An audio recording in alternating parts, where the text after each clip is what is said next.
Pause button. शुभ प्रभात, नमस्कार, स्वीकार करें अभिवादन। आरसी विनोद गढ़वाल की ओर से प्रस्तुत है RC morning news. RC morning news के इस बुलेटिन में देश दुनिया की तमाम बड़ी खबरों होंगी। जानेंगे मौसम का हाल, क्या कुछ रहा खेल जगत में खास, और कैसी रही शेयर बाजार की रफ्तार। खबरों का सिलसिला शुरू करें उसके पहले बड़ी खबर आपको बता दें। बड़ी खबर जम्मू कश्मीर से आ रही है, जहां पर सुरक्षा बलों और आतंकियों के बीच मुठभेड़ हो रही है। एक आतंकी के मारे जाने के समाचार मिले हैं। इस वक्त की बड़ी खबर जम्मू कश्मीर के अवंतीपुरा के ट्राल सेक्टर में आतंकियों के साथ सुरक्षा बलों का एनकाउंटर जारी है। गुरुवार की सुबह ट्राल के नादेड़ गांव में 2 से 3 आतंकियों के छुपे होने के समाचार मिले, जिसके बाद सुरक्षा बलों ने सर्चिंग अभियान शुरू किया। आतंकियों की ओर से फायरिंग के बाद एनकाउंटर जारी है। एक आतंकी के मारे जाने के समाचार हैं, वहीं 2 से 3 आतंकी छुपे हुए बताए जा रहे हैं। इन आतंकियों का संबंध जैश ए मोहम्मद आतंकी संगठन से हो सकता है। इस बड़ी खबर पर आरसी न्यूज की नज़र बनी हुई है। वहीं दूसरी बड़ी खबर उत्तर प्रदेश के लखनऊ से आ रही है, जहां पर एक स्लीपर बस में आग लग गई है। 5 लोग जिंदा जले हैं। इस वक्त की बड़ी खबर उत्तर प्रदेश के लखनऊ में भीषण हादसा हुआ है। चलती बस में आग लगी है, जिसमें 5 लोग जिंदा जल गए हैं। बताया जा रहा है कि बस बिहार से दिल्ली जा रही थी। इसी दौरान आज सुबह लगभग 4:45 बजे लखनऊ के रिंग रोड मोहनलालगंज में बस में आग लग गई, जिससे 5 लोग जिंदा झुलस गए। वहीं जानकारी मिली है कि बस बुधवार दोपहर 12:30 बजे बिहार के बेगूसराय से दिल्ली की ओर निकली थी। रात 12 बजे गोरखपुर में सवारी बैठाई थी। इसके बाद लगभग 4:45 बजे लखनऊ मोहनलालगंज के रिंग रोड एरिया में बस में स्पार्किंग हुई, आग लग गई। बस में धुआं फैल गया। अधिकांश लोग उस समय सोए हुए थे। बस ड्राइवर और कंडक्टर मौके से भाग गए। उन्होंने किसी को आवाज़ नहीं दी। धुएं की गंध से यात्रियों की नींद खुली। जब तक बस में भीषण धुआं घुस चुका था, सांस लेने में तकलीफ हुई। इमरजेंसी गेट नहीं खुला। लोगों ने खिड़कियां तोड़कर अपनी जान बचाई है। वहीं ड्राइवर की सीट के पास अतिरिक्त सीट लगी हुई थी, जिससे कई यात्री फंस गए। प्रत्यक्षदर्शियों और बस में सवार बचे यात्रियों ने जानकारी दी कि अतिरिक्त बस के पास गैलरी में लोगों का सामान रखा हुआ था। लोग पहले अपना सामान निकालने लगे, जिसके कारण बस में भगदड़ मच गई। जो अतिरिक्त सीट के पास गिरा, उसके ऊपर से लोग कुचल कर बाहर निकले। मृतकों में 2 बच्चे भी शामिल हैं। वहीं एक महिला, एक पुरुष की पहचान हुई है। एक यात्री की अब तक पहचान नहीं हो पाई है। वहीं उत्तर प्रदेश के मुख्यमंत्री योगी आदित्यनाथ ने हादसे पर गहरा शोक व्यक्त किया है और प्रशासन को तत्काल पीड़ितों को राहत पहुंचाने के निर्देश दिए हैं। घायलों को इलाज में प्राथमिकता देने की बात कही है। तो इस बड़ी खबर पर आरसी न्यूज की नज़र बनी रहेगी। समय हो गया है हर दिन की तरह आज भी आरसी पंचांग का। आज दिनांक 15 मई 2025, दिन गुरुवार, विक्रम संवत 2082, शिक 1947, अयन उत्तरायण, ग्रीष्म ऋतु, ज्येष्ठ मास, कृष्ण पक्ष की तृतीया तिथि, राहुकाल दोपहर 2:14 से दोपहर के 3:48 तक। गुरुवार का दिन बाबा साईं लक्ष्मी नारायण का दिन। वासुदेव की कृपा से यह दिवस हम सभी के लिए मंगलकारी, हितकारी, शुभकारी प्रयासों से भरा रहे, यही हमारी कामना है। आरसी सुविचार सफलता संयोग से नहीं, सही समय पर सही फैसले लेने से मिलती है। समय हो गया है उन तमाम बड़ी खबरों को जानने का जो दिन भर रही सुर्खियों में। भारत पाकिस्तान तनाव के दौर में पाकिस्तान का साथ देने वाले तुर्की का अब भारत में विरोध हो रहा है। दिल्ली स्थित जवाहरलाल नेहरू विश्वविद्यालय JNU ने तुर्की की एमएनयू यूनिवर्सिटी से अपना समझौता तोड़ लिया है। वहीं भारतीय व्यापारियों ने तुर्की से सेमफर मंगाना बंद कर दिए हैं। टूर कंपनी मेक माई ट्रिप ने अब तुर्की और अजरबैजान का प्रमोशन बंद कर दिया है।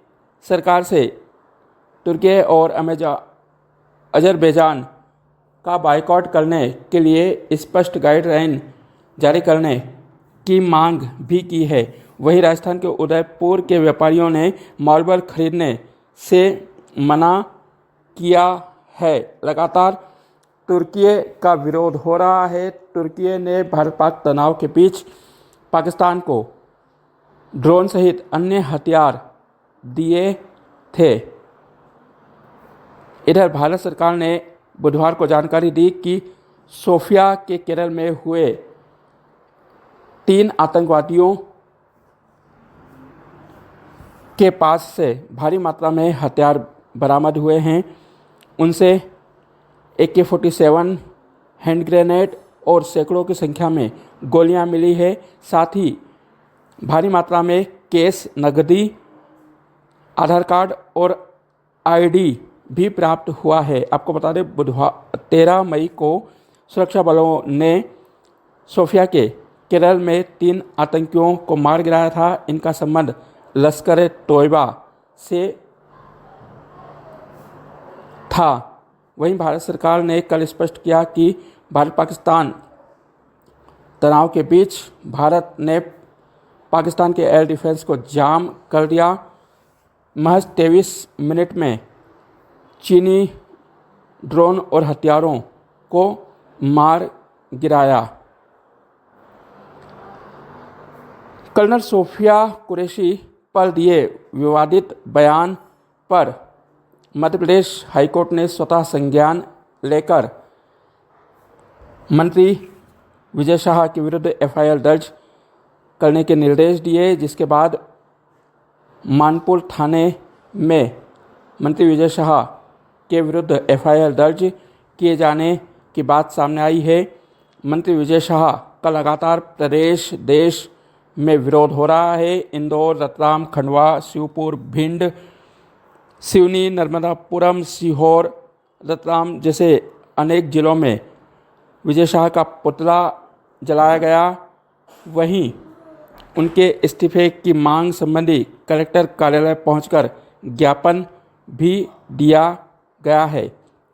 वहीं बेंगलोर से मध्य प्रदेश के मुख्यमंत्री डॉक्टर मोहन यादव के लौटने के बाद कल CM हाउस में संगठन महामंत्री हितेन शर्मा और प्रदेश भाजपा अध्यक्ष VD शर्मा के साथ मुलाकात हुई है। मुलाकात के बाद पता चला कि सूत्रों ने बताया कि विजय शाह अभी इस्तीफा नहीं देंगे। उन्होंने संगठन से कोर्ट में अपना पक्ष रखने तक का मौका देने का आग्रह किया है। आपको बता दें, रविवार को इंदौर की महू के रायकुंदा गांव में हलमा कार्यक्रम में भाग लेते हुए उन्होंने कर्नल सोफिया कुरैशी पर विवादित बयान दिया था। विजय शाह ने कहा था कि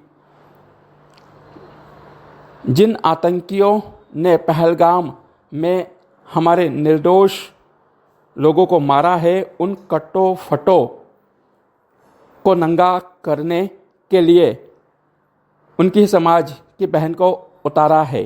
प्रधानमंत्री नरेंद्र मोदी तो उतर नहीं सकते थे, उन्होंने उनकी समाज की ही बहन को उतार कर उन्हें जवाब दिया है। हालांकि इस बयान के विरोध के बाद उन्होंने माफ़ी भी मांगी।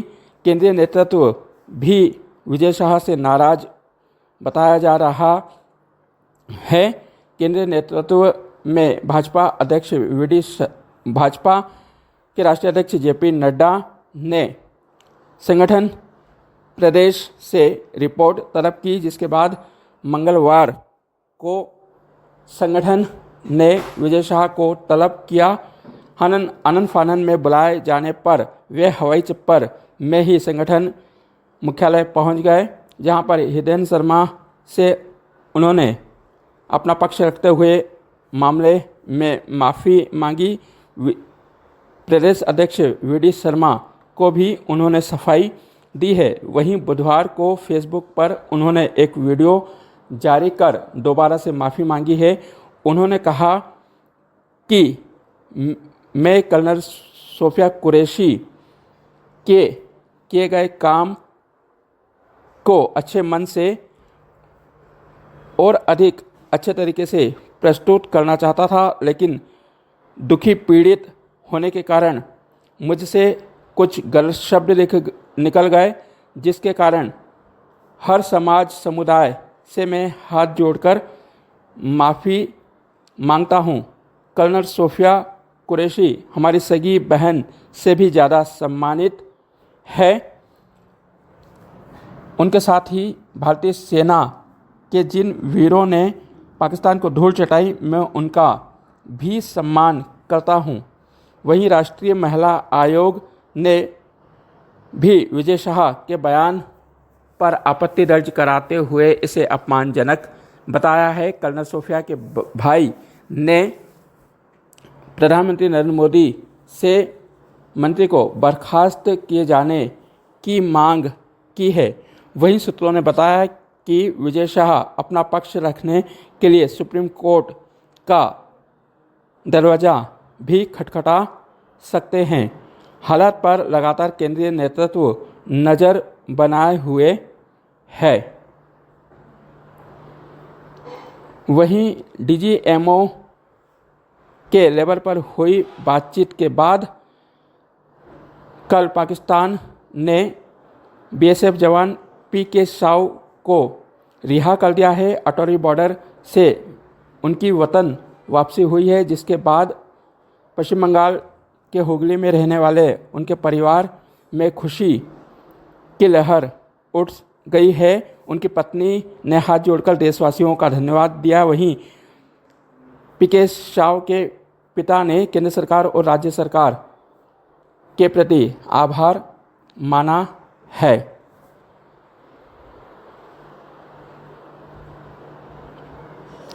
वहीं लगातार भारत पाकिस्तान तनाव से जुड़े अपडेट सामने आ रहे हैं। कांग्रेस सरकार से सवाल पूछ रही है कि कैसे अमेरिका ने इस मामले में मध्यस्थता की। संसद का विशेष सत्र बुलाकर इसकी जानकारी साझा की जाए।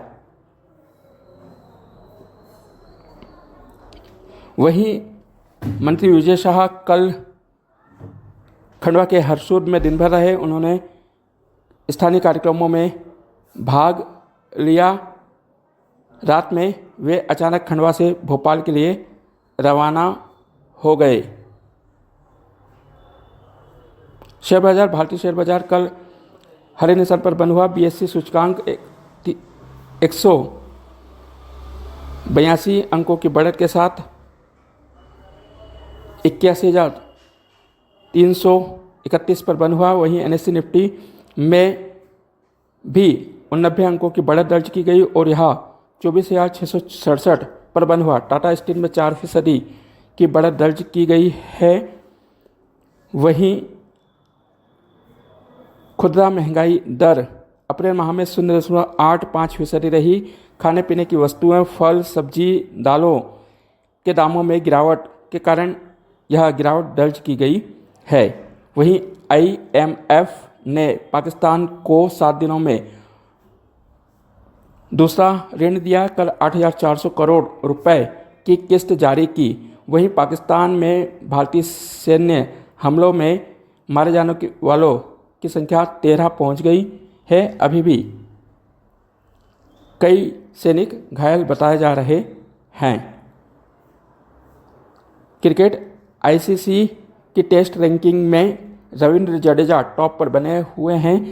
1151 दिनों तक वे टेस्ट ऑलराउंडर बने रहने का रिकॉर्ड बनाया है। 400 की रेटिंग के साथ वह पहले नंबर पर हैं।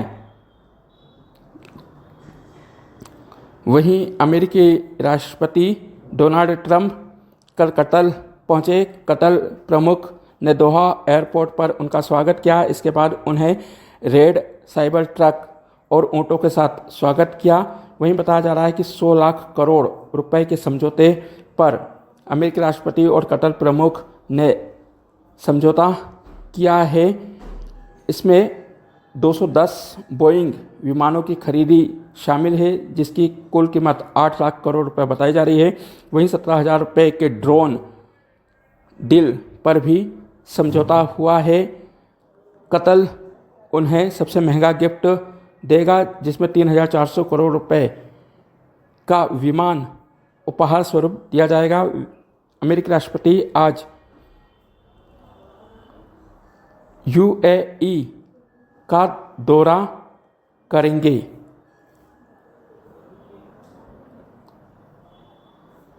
इसी प्रकार की तमाम बड़ी खबरों पर नज़र बनी हुई है। आप बने रहे रिकॉर्डिंग क्लब यूट्यूब चैनल पर। मिलते हैं किसी नए अपडेट के साथ, तब तक के लिए नमस्कार। IQ, stop button.